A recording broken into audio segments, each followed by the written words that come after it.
I feel like right now, whatever you see online, you just like back in the days, all of these opportunities for work didn't really come. Having see things online, you get to even find out what you want to do, what you're really good at, or what you think you're like capable of doing. So it makes things really easy for you to understand. And plus, like having your mobile phone too, is you can learn things quite easily. It's not just like before. Even the lecturers now even choose to let you watch the videos on YouTube to mentor you to understand what is up. So it's not everything that like you have to learn and all that. So yeah, the Yo.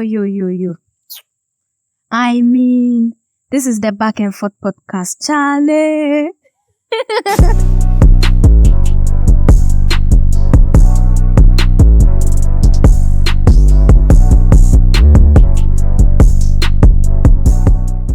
Hey man, it's your boy Rick 4K and welcome back to the Back and Forth podcast.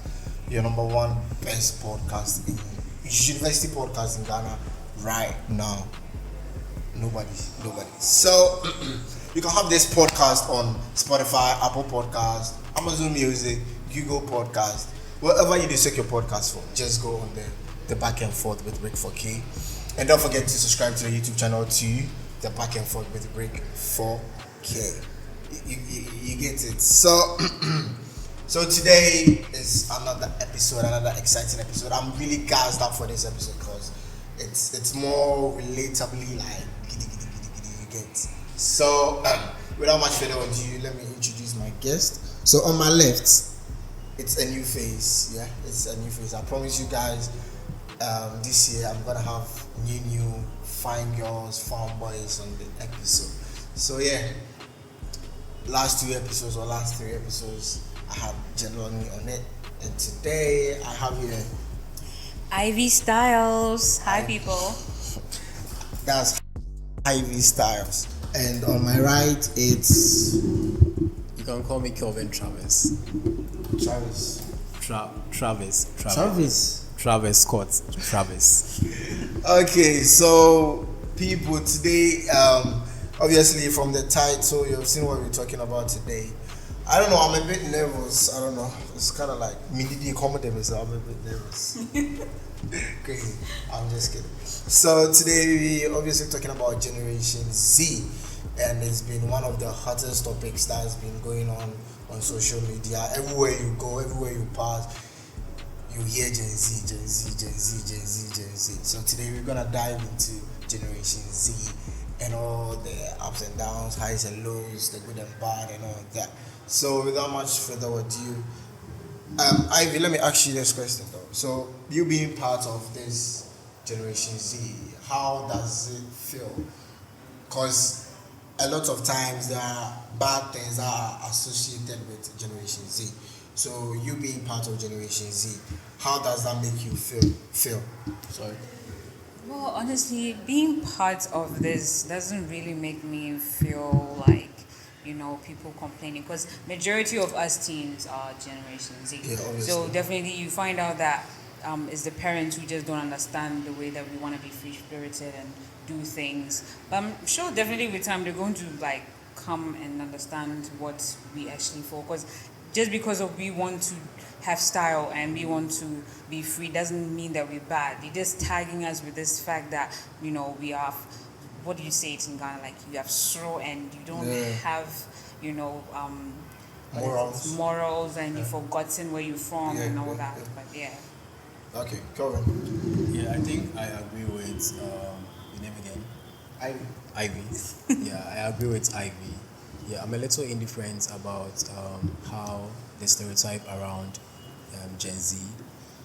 As she said, most of the stereotypes are actually bad because, again, we are free-spirited, we are open-minded, we tend to explore new things, and most of the time we actually go against the norms that has been there before, and that kind of like puts most of adults or people before Gen Z, it takes them aback a little bit.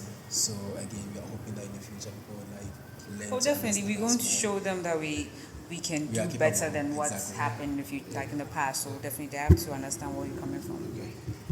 So question number one.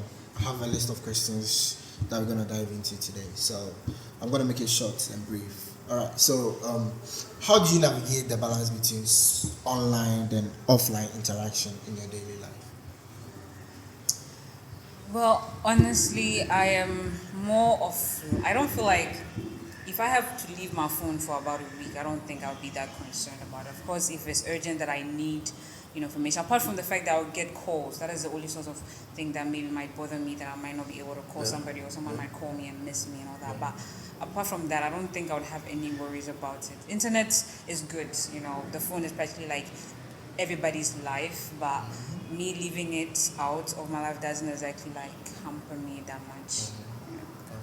Yeah, I would say most of my friends are people who are actually like very distant from me.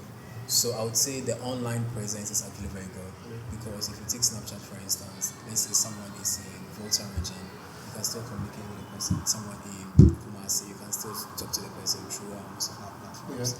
So I think the online presence helps you to connect with people all over the world. But on the offline one, you might probably have a smaller group of people that you actually interact with, and those are the people that maybe you probably like school with, maybe work with, or do like professional stuff with. But the people that you actually like derive a lot of happiness from are mostly the people from the online. So I want to ask you guys. So, do you guys think we are coming to an age whereby being online, it's more important than having the real interaction with real people? For me, I think for him definitely yes, but for me not really. I feel like we did live before phones. Of course, right now it's made our lives really easy and lots of benefits from it, but definitely like physical interaction to me is more important than the online. So yes. Yeah, I would say online presence actually creates room for more conversation than physical presence. Okay. Because let's say you see the person for over a month, there is nothing new for the person to tell you, aside maybe something an information that you missed. But with an online presence, let's say I spoke to you today, we are probably gonna speak the following week. There is a whole week interval. We've done so many things. So like you obviously called, oh Kelvin, these were the things that I did over the week. Okay, And but actually it's opened up to a lot of conversation. I want to ask this too. Being also offline, definitely I'm not saying that I see you, because definitely you might not be my brother or my sister who I might share the same bed with and see you every day for us to have a conversation.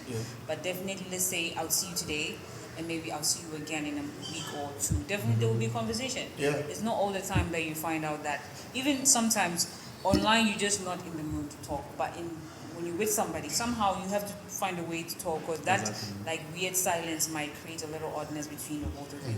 Unlike with the phone, where definitely the person doesn't see any expression on you for her to judge you, so you could just literally see the message. And you know how like WhatsApp is nowadays, you can literally like make the person think you haven't seen it, but you've seen the message and you just chose to ignore it. I feel like physical interaction makes it way better for you to know the person, like real feelings towards you, than when you're online. People can really fake and hide it nowadays. So we are in the age of social media and all that. Like as you said, you are not really a fan of social media and all that.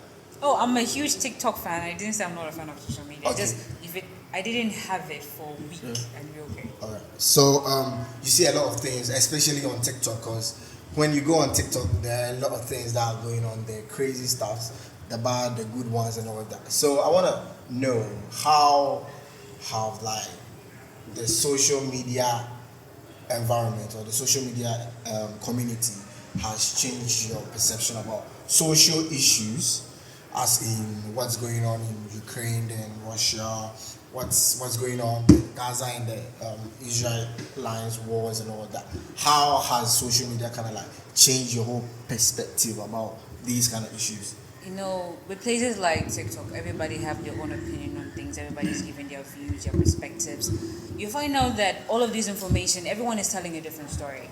Because of this, sometimes you don't even know what's happening. You end up hearing lies. This is the reason for this. This is the reason. Of course, we hear the main the main topic that yes, there's maybe a Ukraine war, this and this, but everybody's like mindset of it, or like the thought of how it happened or what's going on is going to be different. Like for this part of it, I always feel like is a negative, because everyone is going to tell you what they think is up, not exactly what is happening. So you might really get like false information.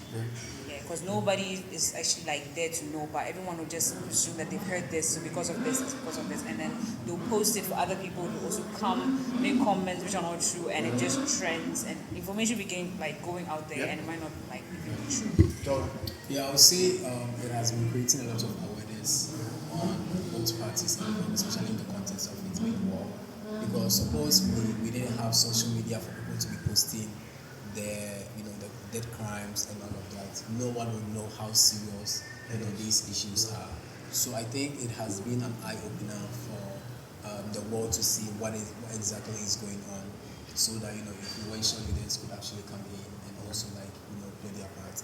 But in other contexts, I think I would say it's very easy for you to actually take in a lot of information right now than before. Now, let's say before social media actually erupted, you have to stick on the TV all the time and just be waiting for secretary news at 8 or news at 10 for you to know what is going on. But now you go to TikTok, you go to Snapchat, you see someone posting what is trending. You'll be scrolling through your TikTok videos, maybe watching shows, and then boom, one video pops up on something that is related to current issue. So I would say overall, it has been helping us indirectly with keeping up with current issues. Just that we don't really care. We are again found in our own self, and we don't really care about what is going on.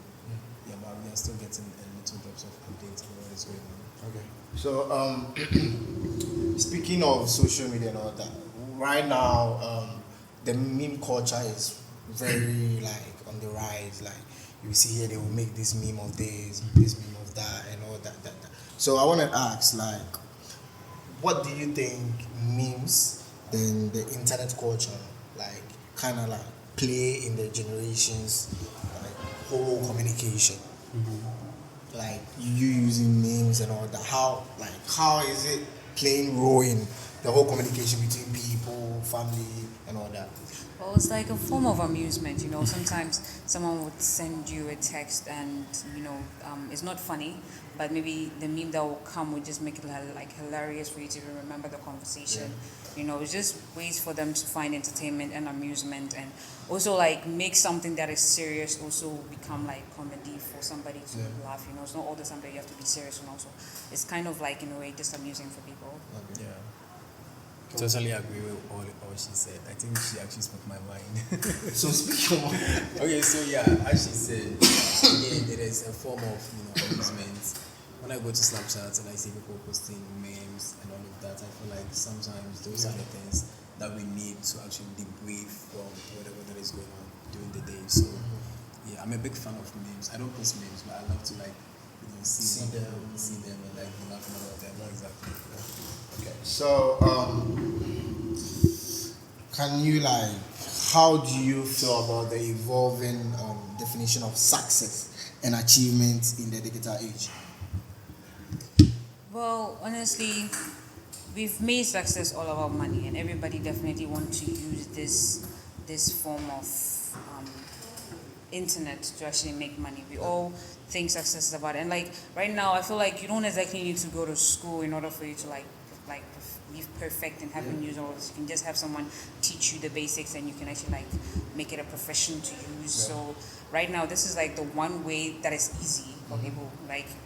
For example, be a doctor or a lawyer might take years of studies to achieve, but do stuff videos or content, it makes it very easy for you to make a living, and even a very comfortable one at that. So yeah. Go on. Yeah, same. Again, now what we define as someone being successful again is money, the person showing off on social media, going, traveling, posting pictures and all of that. But I think I wish we could actually have a different definition of success, because what you might define as being successful might be different from my definition of successful. Maybe you would deem having all the cars, the money has been successful. Someone needs a child to be successful. So I think we are all, centralizing successfulness or like being successful with most of them being related to money, but it's not always about money. And especially in our social media era, we need money to achieve those high status as we initially discussed. So, this is kind of like a very personal question. So, is there any kind of like topics or issues that's kind of like evolving around you and your peers that you think maybe like just we have to pay attention to it? Kind of like any topic that's evolving around you and your peers. Well, honestly, topics change. We're always talking about something that is trending. Yeah. It's more of like something horrible happened and everybody's into it, or maybe some new trend of clothes and everybody wants it, and this sort of like peer pressures you because like what you see on the internet is what you like consider as perfection and you want to. So that is what everyone will talk about. That's the way they even judge you. So you too, like you find out that your friends have seen what's on social media and they think it's perfection, so they try to imitate that perfection, and if you don't meet that standard it becomes an issue. So that's something you're going to try and fit in with the crowd. So like for example, people's peer pressure right now doesn't really take any effect. Nobody gives a fuck what you're actually saying, but it's more like what they see online have already told them what perfection is and what they have to be. So that's I think one of the issues that we actually have right now. I would also say like maybe right now with my peers, I would say more on fashion and clothing and all of those things. Like anytime we meet, we are trying to like find which trouser or jeans is the most talked about. So yes, obviously those are the trends, and I think right now Snapchat streaks are actually like Everyone is into it. someone can actually like unfriend you because you don't used to their streak or whatever. But yes, those are current trends that I know that is trending, especially among Gen Zs. Okay. So next question. How has the accessibility of information online influenced your worldview and opinions? Would you want to have this question first? Oh yeah, sure. The question again. How has the accessibility of information online influenced your worldview and opinions? So I would say career path. Before I chose computer science, I was more in the the engineering, the health kind of person. Until I started.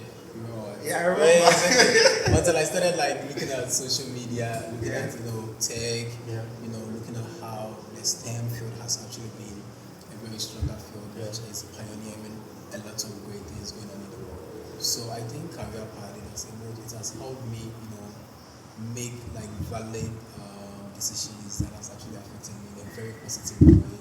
So I think overall, it has been a very good ride because whatever you see around right now is everything powered by tech, and then you begin to ask yourself, how can you fit yourself in those fields, because you don't want to be behind, especially if the world is, because if you look at the rates at which technology is increasing against how we are trying to catch up, it's inversely proportional. So you think about how you can actually keep up with all of these new trends in tech, and you'll be like, oh, let me go into tech, let me learn about computer science, go into different fields, AI, science, etc.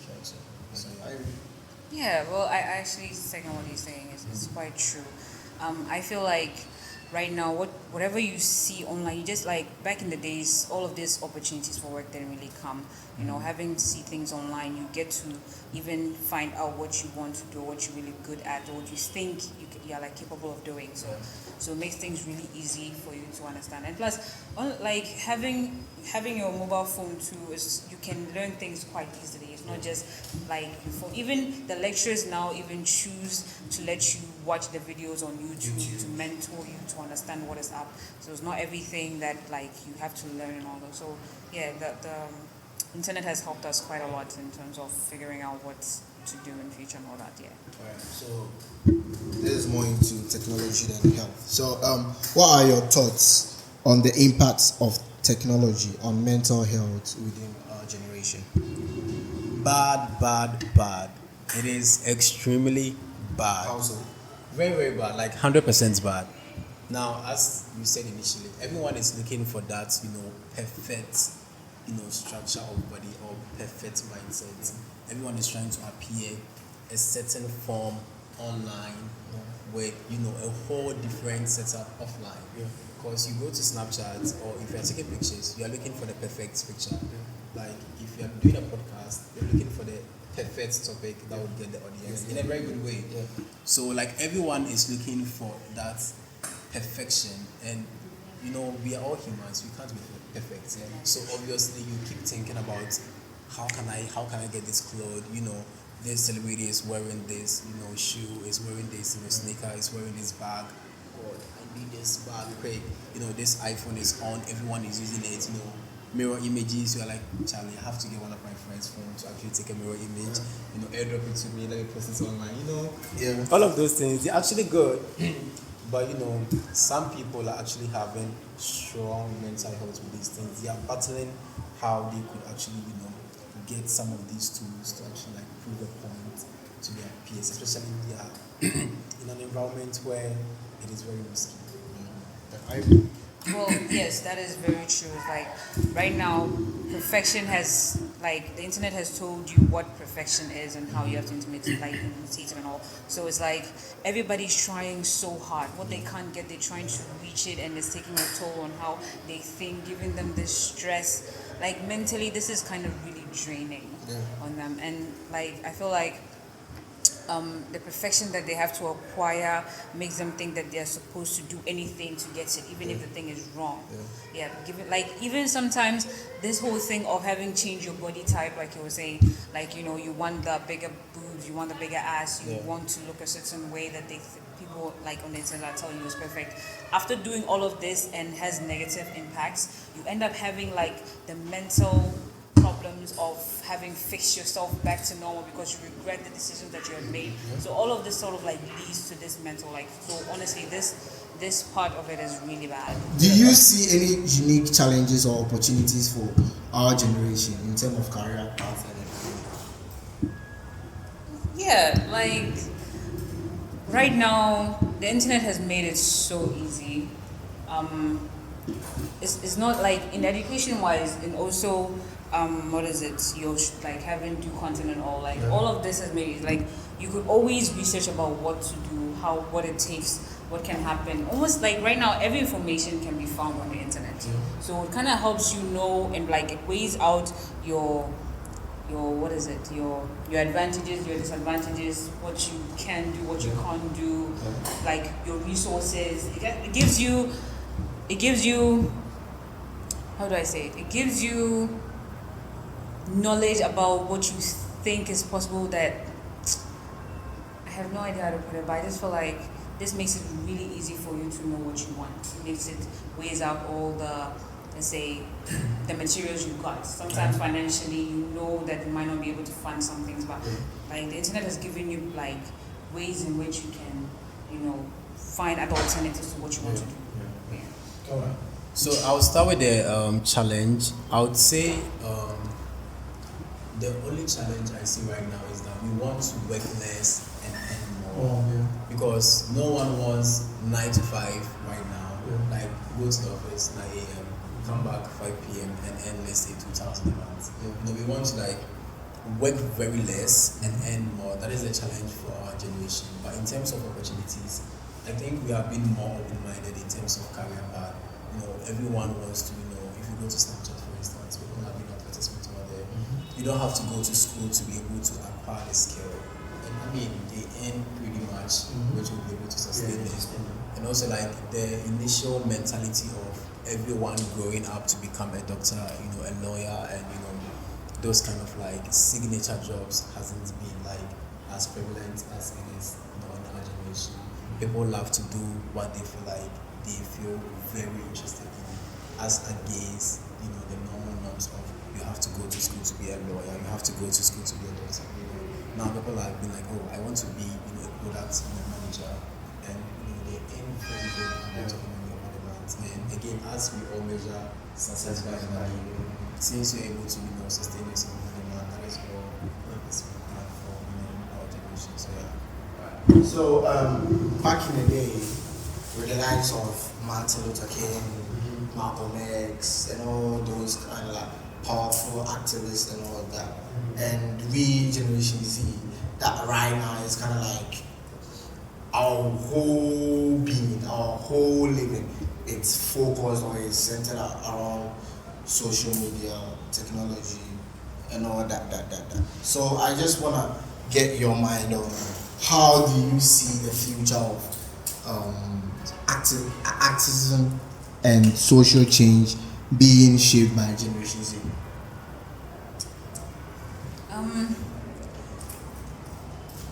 Would you like to have this question again? Oh yeah, sure. Okay. Oh, you want me to have it? Yes, please. All right. So what was the first thing? How do you see the future of activism and social change being shaped by Generation Z? Yeah, I think as I said earlier on, we are very vocative, right?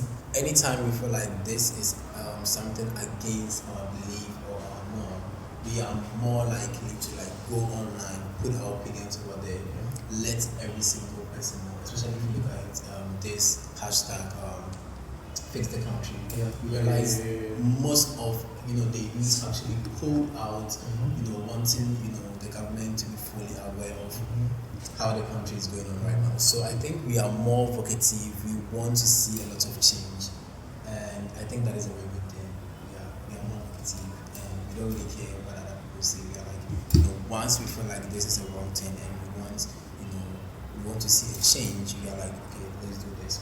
So you think we can do better than what the old age they did? Exactly. I think we can do better because now we hold people accountable much more than our parents did. Now let's talk about politics a little bit. Like right now, people are actually born out of political parties. They want to be because their parents were NPP or NDC or whatever the party was. They tend to go that way. They don't even care or ethnicity and all of that. They don't even care about whether the person is doing the job or not. But if you look at our generation, for instance, we are more accountable. We want to see change. We want to see who is on the road, who is fixing the road, who is actually building the schools. We don't really care about where you are coming from, whether you're an Ewe, a Fanti, or an Ashanti. We are more on who is the right person for the job. And I think that is the only thing that I feel like it is a stronger change than past the generation to Well, I second what you're saying. I feel like technology has really made an impact on what Gen Zs want to do for the future. I feel like because of technology in our time, we are capable of doing quite a lot. And in fact, the olden days might even be forgotten if we're not careful, because we are doing really great. Technology has made things so easy that the stress that our people went through in the past is not what we're going to go through now. So the future seems very bright. Of course, there's going to be a lot of freedom of thought and lots of free will and crazy things that we'll do, but nonetheless, because of how technology has made things, definitely we have to think out the box in order to make progress with technology. So yeah, it's going to make the future quite impressive. So how do you approach building and maintaining relationship in a world dominated by digital communication? Well, since I'm more on the online, impression and all of that, again, this is a strong field for me. I love to build my connections online because you're not always going to see most of these connections in person. So I'm very stronger on the online presence, and so this would obviously be an advantage to me, since if you go on LinkedIn, you can make connections over there. If you go on Snapchat, Instagram, you can make professional connections over there, or mutual, or casual friendship over there. So again, people are even finding their lovers on social media. Look at this poster, for instance, Moses. Exactly. This is a perfect example of how the media is, creating jobs and marriages for our generation. So yes, I totally agree. Like you said, online you get more in common with someone than offline. This is also a form of catfish at times, don't you think? Sometimes someone is so perfect online, but when you meet the person in person, it's not right. And definitely in marriage, you're not going to just be chatting online. You're going to be physical with the person. Exactly. I feel like having socialized online sometimes is not exactly the best idea. Of course, it helps. Let's say in a in a way that you've had like a relationship already, and you guys are in a long distance type of thing, and somehow you're making things easier with communication on the phone.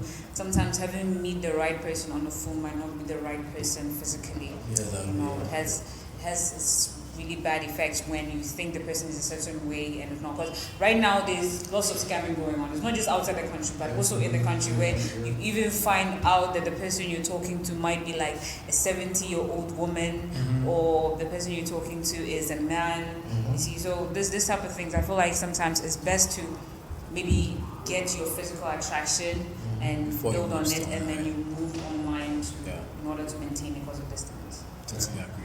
Okay, so I think 2 questions back or 1 question back. Okay. We were talking about the whole impact the generation is like voicing our opinions and all that on social media. Right. So I want to know, you see, when this Fix the Country whole thing came out, and I think it was last year that they needed people like Occupy Global House. They needed people to come out in their numbers to come and protest and tell the government this is what is going on, that's what is going on. But when you compare the numbers on social media, the numbers that people were on there saying, I'm at Occupy Global House, do this, do that, do this, do that. But when it came to like the real impact, like let's get on the street, let's protest and all that, people were not outside. You get it? So I wanna get your opinion on how do you navigate the final line between online activism and real world impact. So I would say we leave the real world impact to the millennials, because they have always been working that way. With the demonstration and everything, it has been that thing. Okay. So we would always be the online pool. That is like we would go online, tell these political, people our mind, let them know how bad the country is. But when it comes to demonstration, or the more physical ones, we need our millennials to do those jobs. But I think most of us would want to do all of these things in terms of like the physical interaction. But then again, you have to weigh the the good and the bad. You have to look at your age, your physical, abilities and all of that. So obviously, you would want to leave those things to the upper hand or the upper level people to actually do it. But when it comes with us giving you guys the online pool, trust us that we'll be there for you and we'll come in and run this. You think physically is because of they are afraid? Yeah. We are not afraid. We are. We are not afraid. I don't think we are afraid. Because I feel like, are you sure? we are so comfortable at home and not having any reactions. Yes, definitely nobody can hit through your phone for it to hit you. So definitely you're not going to step out of your comfort zone and then be in trouble. Because when you see it on the internet, plus people have seen the videos of how real activism, excuse me, you know what I mean? Sure. Yeah. Actually happens in this world. So nobody wants to get in a situation whereby they're going to be beaten or have trouble. And plus don't forget, most of us have parents too. We actually think someone living their life in freedom, they have this benefit, but deep down they know what their parents are going to do when they get home. So definitely they're just going to say it and never really do it. In fact, they won't even show that they said it. Yeah. And again, I think we are being more careful, especially when we are, growing up, ages of let's say 20 to 25. You have to work, you have to occupy some workspaces. So you tend to be very relaxed in terms of physical pain, because you don't want your video to be somewhere else and you're looking for this type of job. And you're this party was very partisan and all of that. So I think that is the only backside to why a lot of people actually think twice in terms of having the physical pool. But if that limitation was actually not present, I think a lot of people can get this. And with what in regards to our parents, then I think once most of them start moving out of their house or start working, having some little more to do, we tend to be a lot more independent and we tend to do things that we like compared to things that. But take it. by that time, it's not a little late because you already had that conflict for such a long time that definitely that fear of doing it was still up in your mind, so you might not join. So definitely you just go in this. I also feel like even the people who do work, this is like a way for them to also vent out their frustration because they cannot do it outside. So they hide behind the phone and vent out their frustration on other people because definitely they cannot go to work and then say their mind just like how they would say it on the phone like without anybody knowing about it. But do you know that the online presence is more stronger than the physical? For instance, most of these, political personals are online. They see the tweets, they read the messages, and you know how people can be very unkind when it comes to online. Yes, that raises a lot of mental issues for some people. So if we are coming up, if the whole nation is coming after you online, trust me, But that is more crazy. But than political parties, I'm a TESCOM member. Like political parties, I will not lie to you. Majority of them want their benefit. So you have, especially in Ghana here, emotions don't really matter to plenty of people like that. You understand? So definitely you saying something that doesn't bring money to them or that doesn't benefit any of the plans that they've made doesn't really concern them. Of course they're going to hear you out and try and make suggestions and ways to fix it, but I don't think it would make that big of effect on them it like does. that. It does right now. It depends on who the person is. Let's say in a situation whereby I want the position, definitely what you say I have to take it into account because I want something. But in a situation I have it, I think this is the problem with Ghana right now, whereby they've given a certain party power, and what the party promised, the party never did. When I wanted it, yes, there's nothing that you won't say that is not going to happen because I want the position, and you're holding me back from it if you're uncomfortable with what is happening. So definitely, I'll do anything in my power to make sure you're satisfied because I want it. But once I get it, my satisfaction matters more. I think this appears to normal human beings too. I get this. But with the way people are actually moving more on the virtual or like online board, soon and very soon, election results will be determined by the online place. Because see, we have, let's say, if Twitter has a lot of, let's say, over 20 million Ghanaians accounts over there, and all of them are seeing all of these tweets, all of these brands, people talking about so many things. Trust me, there's always going to be a change. I think right now we are getting a little out of the system because you know why? A lot of people are turning 18 years and older, and we are more again formative than our parents or our markets were. And I think they are also experiencing the change in the economy. So if you feel like you're experiencing this, yet you want to be very ethnical and still vote for whoever is not working hard, I think that is still good. So, Okay, let's wrap up. So, I think this will be my last question. Yeah, I think. All right. So, with respect to influencers and celebrities, so how has their influence on our generation consumer behavior and values has changed? Like influencers, celebrities, how they come out, do this, do that. You see, right now, Generation Z is influenced by a lot of celebrities and influencers. So I just want to have a mind on it, like how has it kind of changed the whole thing? Alright, so let's talk about the positive first. I would say in terms of marketing and product management, we are one of the best because before we had this whole set of social media, most of the people actually had their own personal business, but had no idea how they were going to promote it. Now people are actually paid for ads, for like let's say a whole place of following people to actually see the ads, and I think we already have a percentage of people also buying the product as well. So in terms of influencers and celebrities, I think they are helping people to actually find their purpose in terms of venturing into their content creating field and making a little amount of money from that. The negative aspect only is how people want to be perfect or as perfect as how these celebrities or influencers are.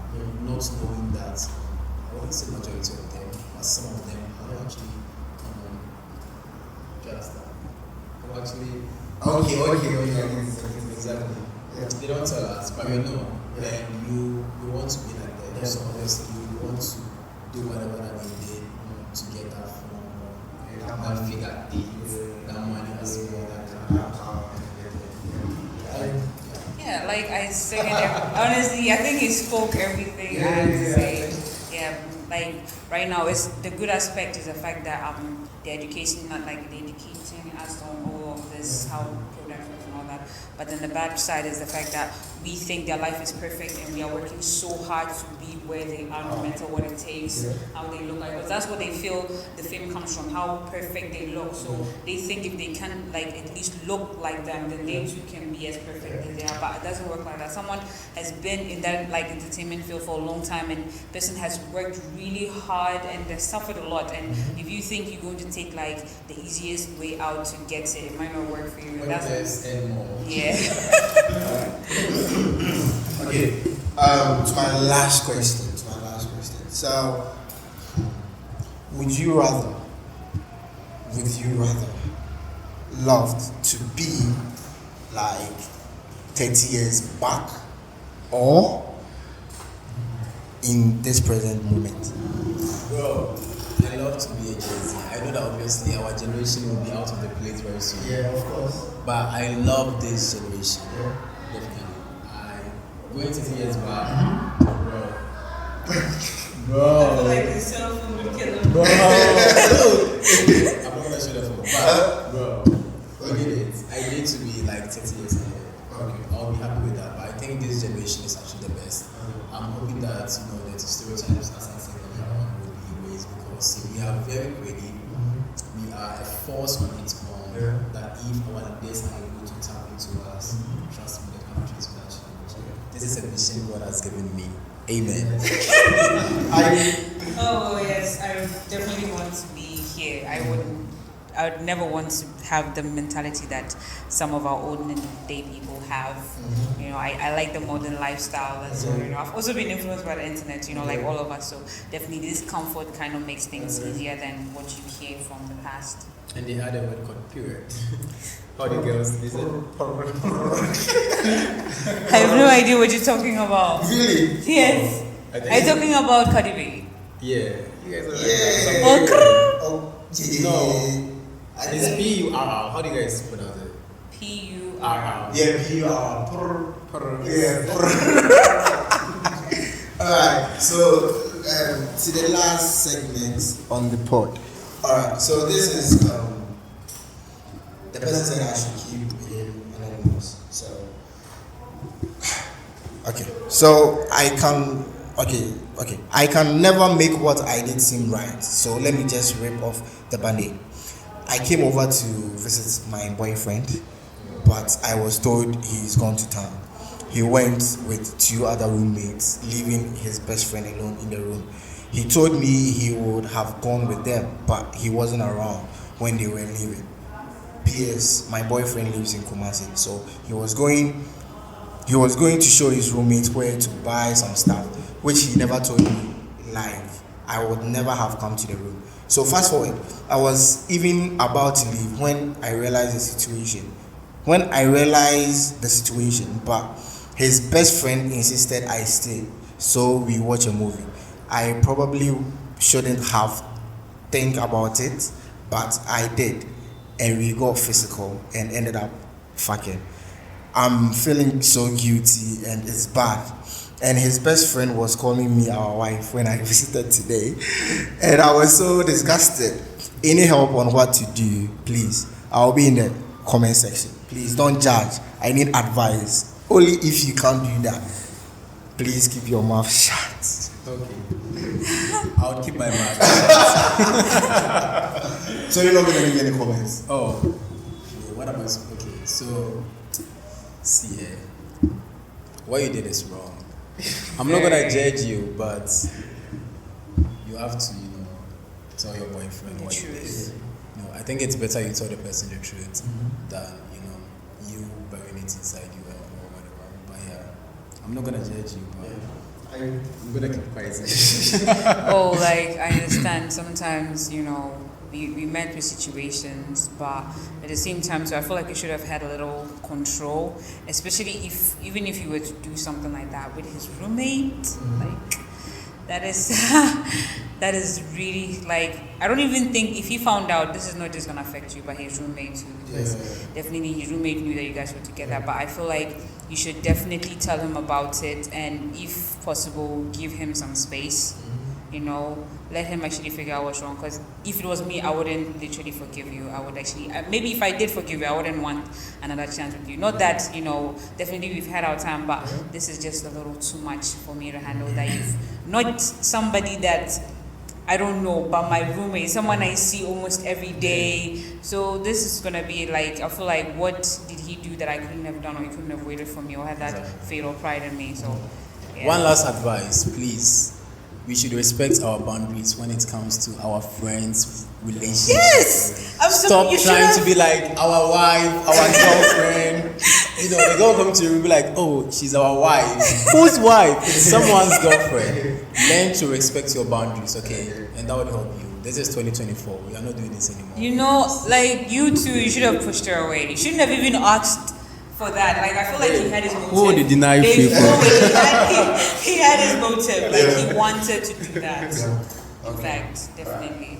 Alright, so if you are here watching the video, you have got your answer, please do tell your boyfriend.